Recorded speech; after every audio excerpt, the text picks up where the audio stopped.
Welcome back, folks, to another exciting edition of Let's Play Crusader Kings 3. As always, I'm your host, J2, and we are back once again in the lands of Scotland, preparing to get underway here in our campaign, after spending the first 30 minutes kind of reviewing the UI and a bunch of the changes here. There's more to come on that for sure. We did not go over everything at all. And we'll start off, actually, with something that's also somewhat new. You may see it as kind of like an evolution in the game, which is lifestyles. So for those of you who have the Crusader Kings 2 DLC Way of Life, you are familiar with lifestyles. Here we can see that it's built into the game from the start, so no need to purchase DLC separately for it. We need to choose a lifestyle for our ruler here. We have one of 5 stats to pick from. In this case, however, the stat line does gain a benefit. The lifestyle does gain a benefit if you have an education that matches that particular stat. So, for example, King Malcolm here got an education in diplomacy. So we get 30% more experience in diplomacy if we were to pick this particular line. And we will. So from here, we have options for 3 different focuses. One, foreign affairs, which focuses more on just pure diplomacy, adds as many points into that stat as possible to build up the relationships with our vassals and with foreign leaders. Second, majesty, a bit of diplomacy boost, but also prestige per month. And then finally, family focus, a bit of diplomacy, and then fertility boosts along the way as well. And each one of these focuses lines up with each one of these perk lines. Diplomat, August, and Family Hierarch. And as you can see here, we are already working on Family Hierarch. The game has already kind of started this off for us here. So if we pick Family Focus, we'll be able to get work towards the next perk here, which is Friendly Council, and then eventually Sound Foundations, and then Patriarch, which is the permanent boost to fertility and stress loss. You just kind of build experience over time. Nothing else you really need to do about it. Just kind of builds up, and then the game lets you know when you have perks available. So right now we have 6 of 27 diplomacy perks unlocked. You don't necessarily have to focus on the lifestyle that you have an education in. If we wanted to, we can focus on martial, we can focus on stewardship. You know, there are perk lines for all 5 of the stats. In this case, though, we're going to go ahead and pick family focus here, just because the game has already kind of put us halfway to our goal there.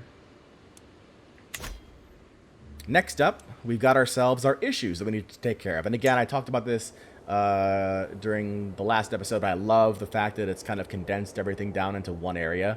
The first one is a suggestion, actually, from the game. It's suggesting that we grant Lennox to Duke Malcolm II. Duke Malcolm II is our Duke of Strathclyde here. He is our Marshal, Vassal, and Knight, so he's a member of our council. He is a powerful vassal as well. He doesn't like us very much. So the game is saying, hey, you might want to turn this around by giving Lennox a de jure territory of this duke here to the duke. Now, you don't have to do this. It's a suggestion. You can dismiss it if you want to, just by clicking on the X. As far as we go, we've got here 3 of 5 domain holdings right now. And we've got, let's see, Gowrie, Outclute, and probably Fife, maybe? No, not Fife. One of the other ones.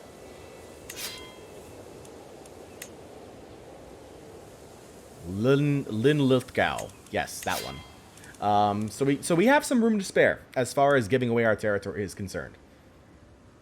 In this case here, I'm going to go ahead and do this because I feel it's important for us to maintain a good relationship with the majority of our vassals, considering that we already know, based on last episode, that there are vassals who really hate our guts and probably will not, be taking too kindly to our rulership in the near future.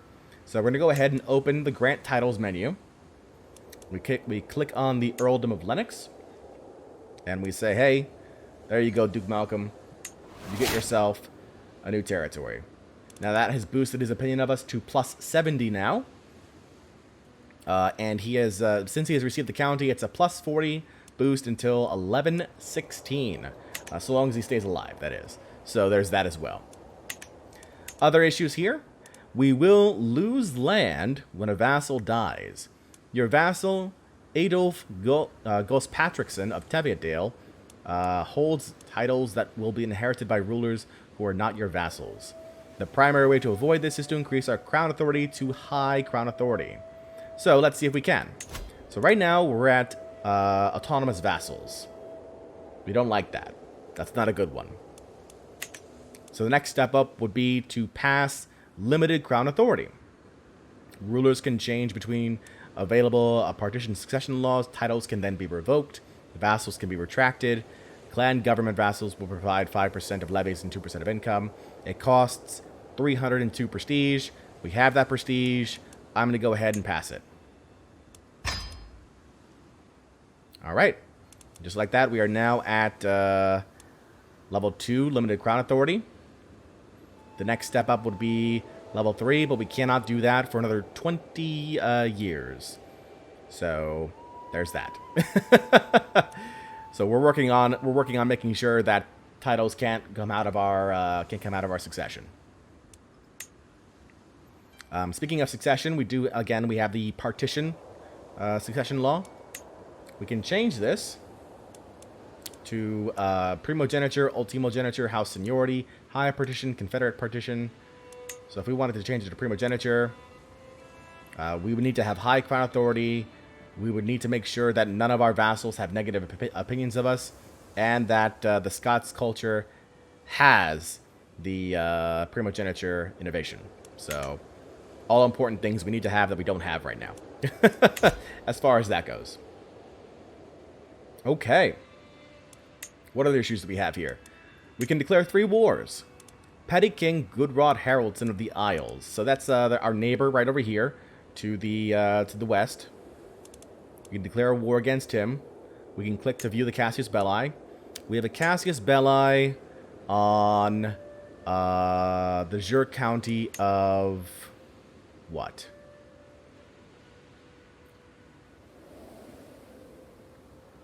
The Isle of Man. No, Galloway. So we have a de jure claim on Galloway here. The Isles holds it, but it should be ours. So we could try and press a war for it. I can declare a war on the Isle of Man to get the Isle of Man. I can seize the Isle of Man from the guy, which would cost us 100 piety. Might also want to consider trying to bring this guy into the fold as a vassal.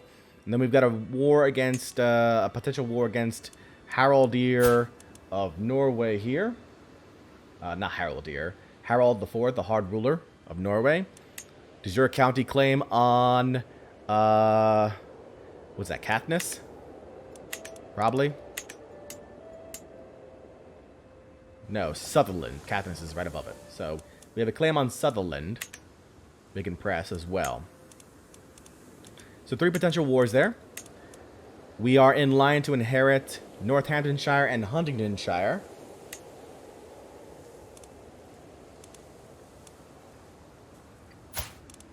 Right now, his primary heir is me.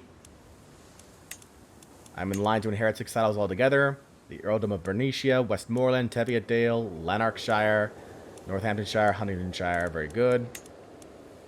I need to be able to designate a guardian for Duncan. Okay, so here's something else that's a little bit different now.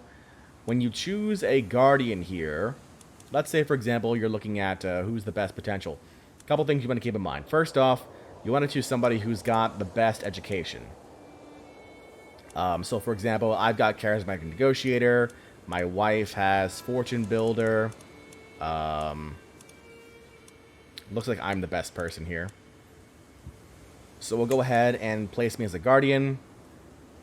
If I wasn't the same culture as our tutelage, then there'll be an option here to convert culture.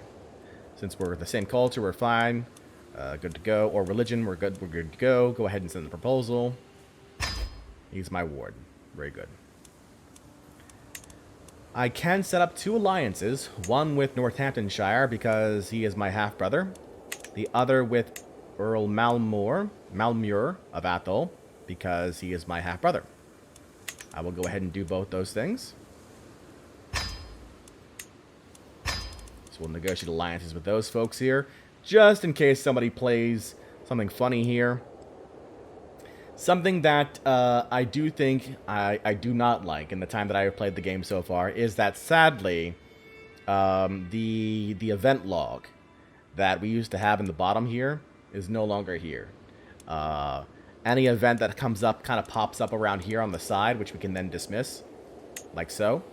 But I have yet to find a full-on event log, which is disappointing because I love being able to see what's going on around the world in text form, because it tells a story, and I like stories. But that's okay. Let's see here. I think we've got everything all set up as the way we want it right now. I don't know if I want to declare a war right now because of the political situation. So, let's zoom out here. It is 1066, September of 1066, which means we've got war to our south.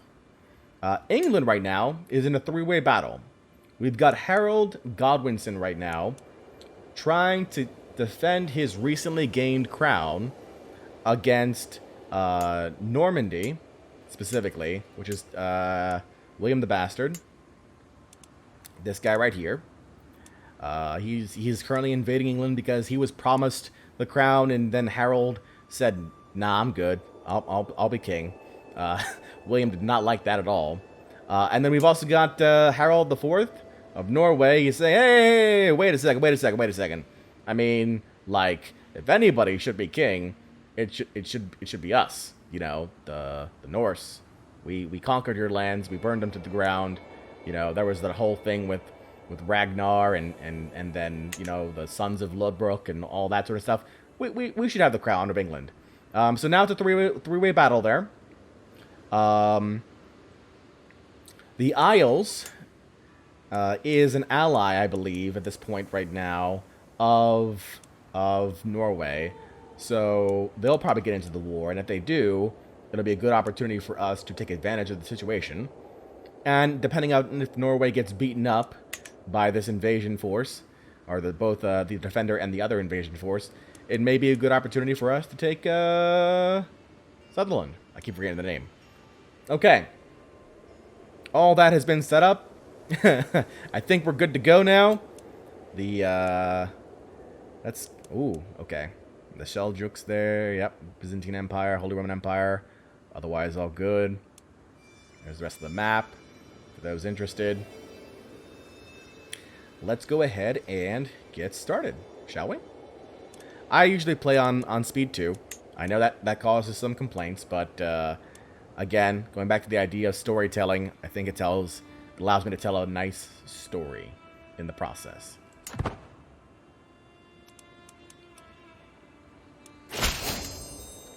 Greetings, my perceptive liege. I am honored by your request, and would be glad to call you an ally. Malmure of Athol. Marvelous news. My dear brother, I am honored by your request, and I would be glad to call you an ally. Marvelous news.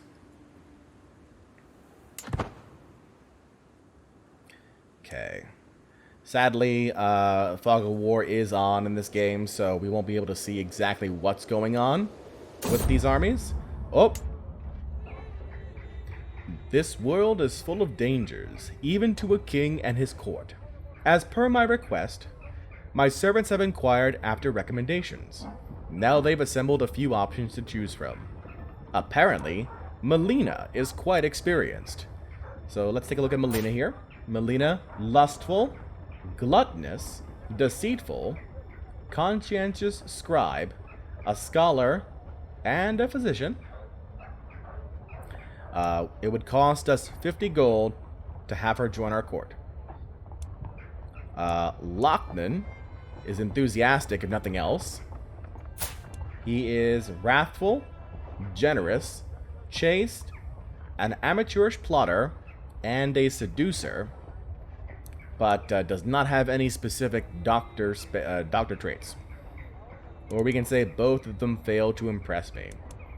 The question now becomes, do we want to pay the 50 gold for Melina to join our court? It's a little bit expensive for a 2-star. So normally you go like physician and like renowned physician. She's only a physician. I will not recruit either of them. I will, however, take a look to see if I can recruit anybody who's visiting our lands. So we got Duncan, Duff, Beatrice, a Hale woman. Hale, prowess +2. It's a congenital. It's a new congenital trait. Hale. 10 gold to Kenna to bring her to court.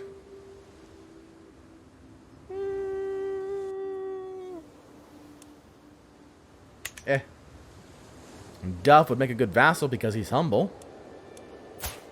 He's also Scottish. 10 gold to Guff. To Duff, rather. Sure. I'll bring Duff to court.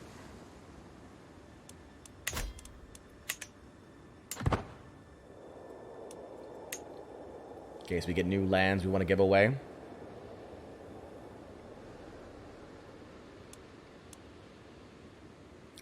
Alright, what do the Isles do? Okay, so we got a battle going on over here. 2,000 troops now from Harold's host are currently sacking, or sieging rather, Eforik. That'll take 5 months to go. So this here is the new siege look here. So it gives you the timeline. Tells you if you have any, you can add siege weapons to the armies. What the siege progress looks like. What the castle looks like. And the castle will go through certain events in game. So for example, right now the garrison is fully stocked and the health is normal. But if for some reason they lost food, it would have an effect on the siege. Or if disease started to appear in the castle, it would have an effect on the siege. If you do bring siege weapons, you can have a potential to actually breach the walls, which will allow you to assault the fort. That's right, you can no longer assault a fort if you do not have siege weapons. That's also new. They are getting attrition right now.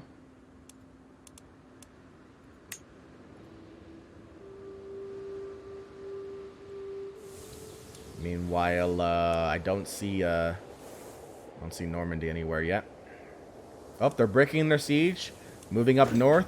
Oh, and the reason is because looks like Harold Godwinson has arrived.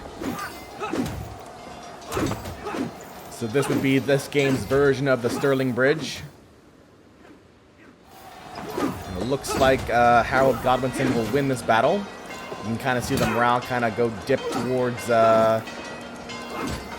dip down on Norway, and you know, we can see Harold kind of pressing here. Oh, a faction has been created against us. Your rival, Duke Mael Schneckdye, has created the Liberty faction. The Liberty faction only seeks to lower crown authority, but members are otherwise loyal to the realm. That's a lie. Also, I love the new tooltip mechanism. I don't know if I remember talking about this during the setup episode, but I love this, where I'm able to just kind of dive into like a glossary of different words here and just kind of jump from one to another. Makes things so much easier. If I'm confused, or you know, for a new player who's just getting started, they're able to like just jump into the text and really kind of learn as they go. I love that. So I don't love this though. having a faction being created against us, not great. Even if it is the Liberty faction.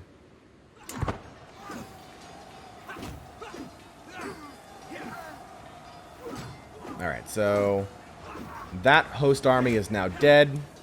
Here comes the second one coming in. They will have a penalty on their morale, though. Alright, that one's running off now.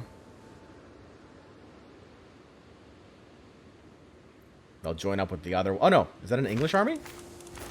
No, that's a Harold army. Actually, Harold's commanding that army himself.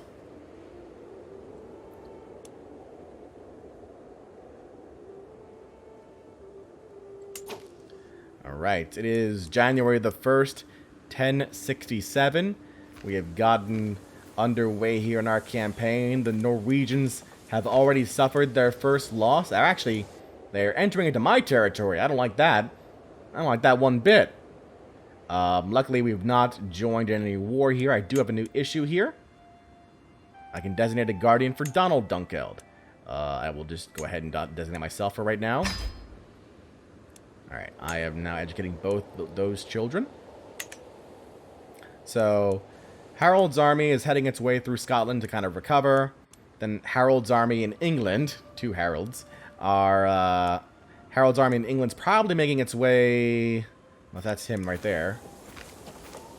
No, that's Norwegian army again.